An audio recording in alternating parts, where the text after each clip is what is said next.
زه خو همیشه تاسو ته وایم پخوانیو بزرګانو لارې پخوانیو علماو لارې راټینګې کوي د فیسبوک په هر ملا پسې مه ځغلئ نه پلار پېژنې نه نیکه پېژنې نه دین پېژنې که د دغه فیسبوک په ملایانو باندې پسې وې په کال کې به شل دینه بدلوي ولې یو ورځ شیعه درته ولاړ دي بل ورځ کپټنۍ درته ولاړ دي بل ورځ مودودۍ درته ولاړ دي بل ورځ پنجپیرۍ درته ولاړ دي بل ورځ سلفۍ درته ولاړ دي تا ته دا درک نه درکوي امي سړی چې دا اوس قرآن وایي که د ځانه راته ګډ دي بس عوام خلک دي ورسره ځغلي چې هر ملا هر څه وویل هغه ورته ځغلي دونه سوچ فکر کوه چې دا 100 کاله او 1000 کاله کم دین روان و د رسول الله صلی الله علیه وسلم د زمانې څخه در دې زمانې پورې 100 رکعاته تراویح وي نن څه پېښه شول چې خلک ورته وایي چې 100 رکعاته تراویح مه که سړی د مستحب منکر سو لا کافر دی که یو سړی په دین کې د مباح منکر سو مباح هغه عمل بولي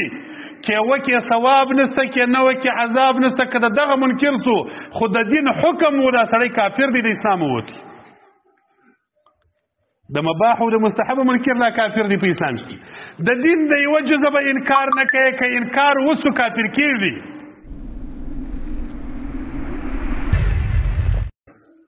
عوام خلق ما تیر جمم درته ویل اکثر عوام خلق مورز در ابلی د دین سبې دین کیږي پر دین باندې بدګمانه کیږي پر نور لارو باندې خلق روان دي پر نور لارو باندې ګرځي څوک تراویح نه مني څوک روژې نه مني څوک په دین باندې پسخند وي څوک قرآن پاک په آیاتو باندې پسخندونه وي کافران سوي خلک په ځان باندې نه پوهېږي د خلکو فکر دا دی چې بس خالي به کلمه وایم زه مسلمان یم نه ته به د ایمان ارکان ټول پوره کوې بیا مسلمان یې که چې د ایمان د یوه رکن مخالفت وکړي د اسلام څخه د سړی ولاړې کافر سو زه علماو ته وایم ملایان دلته ناست دي کله کله پر ملایانو دا خبره اشتباه شي زور ته هم خلک خدا وایي ملایان وایي که د فرضو سړی منکر سو کافر کیږي که نه کافر کیږي یا وروره مسله داسې نه ده که سړی د مستحب منکر سو لا کافر دی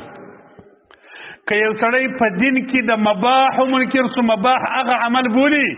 کې وکې ثواب نسته کې نه وکې عذاب نسته که دغه منکر سو خو د دین حکم و دا سړی کافر دی د اسلام ووتی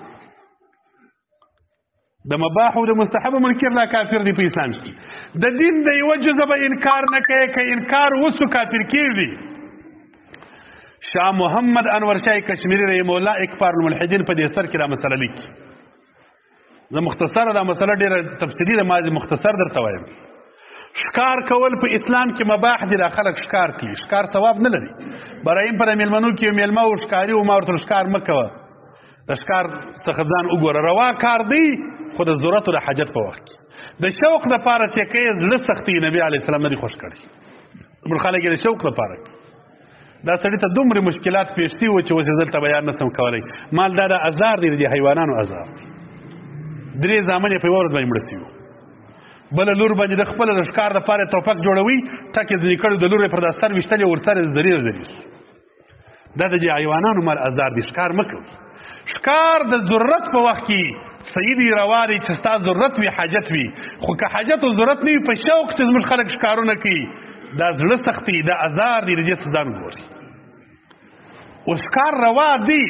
که یو سړی وایي ښکار روا نه دی که سړي کې ناروا دی دا سړی کافر دی ولې ځکه د قرآن په آیت ثابت دی واذا حللتم فاصطادوا مباح کار دی ثواب نسته باندې پر ښکار ثواب نسته مستحب نه دی سنت نه دی فرض نه دی واجب نه دی مګر کې سړی منکر سو کافر کیږي ځکه د قرآن په آیت کې شی ثابت وي بیا منکر کفر دی دا 2 ودونه کول 3 ودونه کول 4 ودونه کول مسلمان ته دا نه فرض دی نه واجب دی نه سنت دی او مستحب عمل دی البته زموږ د مذهب امام صاحب مبارک لا دا فرمایي چې په مستحب کې هغه ادنا درجه د استحباب کې دي دویم واده سنت نه دی لکه د ملایان چې دویم واده سنت دی زموږ مذهب داری دا نفس په استحبابي کې په هغه ضعیفه درجه کې دي ولې عدل نه کېږي په دا خاطر باندې لیکن د دې سره سره انکار به یې نه کوي که یو سړی منکر سو چې دویم واده روا نه دی کافر دی وجه د قرآن په آیت ثابت دی الله تعالی ثابت کړی دی چې انکار سړی وکړي کافر کېږي نو د خلکو د بعضې ملایانو د خلکو ذهن دا دی چې یاره که د فرض منکر سو نه کافر دی که نه کافر کېږي نن یو سړی تراویح نه مني وایي تراویح نسته په اسلام کې ملایان دي جوړېدلي دي چې فیسبوک خلاص کې یو ملا خبیث پکې ګاډي په نامه د ملا باندې تراویح نسته مسلمانان پر دین بې عزته بدګمانه کوي زموږ کتابونه مسله ذکر کوي وایي که یو سړي لمونځ د اشراق په داسې وخت کې کوي چې لمر راختي د لمر مازې څرک شو دی پر اشراق پر لمانځه ودرېدي حدیث مبارکانو کې نبی علیه السلام دا وخت لمونځ مه کوه دلته شیطان سجده کوي برابر کښته مه کوه چې لمر یو څه راپورته سو بری ور اوس که یو سړي کوي کتابونه وایي نه بې ځینې منع کوي امام عبدالغني نابلسي دا مسله نقل کوي شاه نورشاه کشمیري فیض الباري کې نقل کوي وایي مې منع کوه پروا نه کوي ولیکي ولې وایي خلک د دین سره لا اوباله دې پلا لمونځ نه کوي چې شروع یې کوي بیا تور ته دا وخت مکروه دی مې کو پروا نه کوي ولیکي خو مکروه دی وایي دې پلا خلک د دین سره لا اوباله دي دا شیطان طبیعته ملایان پسې ورته جوړېدلي دي تراویح په اسلام کې نشته شل رکعته تراویح نشته تراویح مه کوه تراویح دونه حیثیت نه لري یا پلا خلک د هغه څه تراویح نه کوي زما په مقتدیانو کې زه در یادوم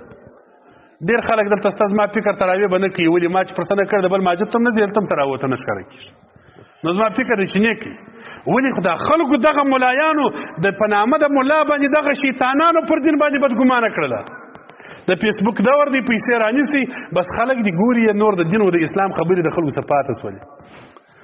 د الله تعالی پر دین به نه بدګمانه کېږي که د دین د یوه حکمه منکر سولې کافر کېږي ګوره یاد ولره د اسلام د هر حکمه انکار کفر دی د اسلام څخه وځي الله جل وعلا دې موږ تاسو د حق نه جلا کړي الله تعالی دې موږ د دین پر لارې استقامت را نصیب کړي زه خو همیشه تاسو ته وایم پخوانیو بزرګانو لارې پخوانیو علماو لارې راټینګې کړي د فیسبوک په هر ملا پسې مه ځغلئ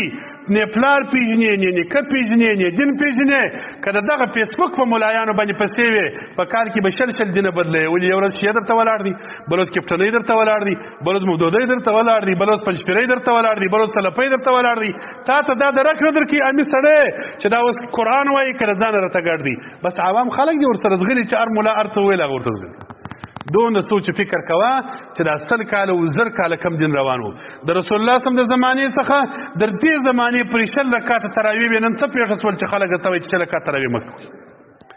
د الله د حبیب علیه السلام د زمانې څخه در دې زمانې پورې خلکو پر تراویح باندې اهتمام ساتي نن څه پېښه شول چې یو خنزیر د ملا په صورت کې ماته درېږي او خلکو ته وایي چې تراویح چې دا اهتمام وړ نه دي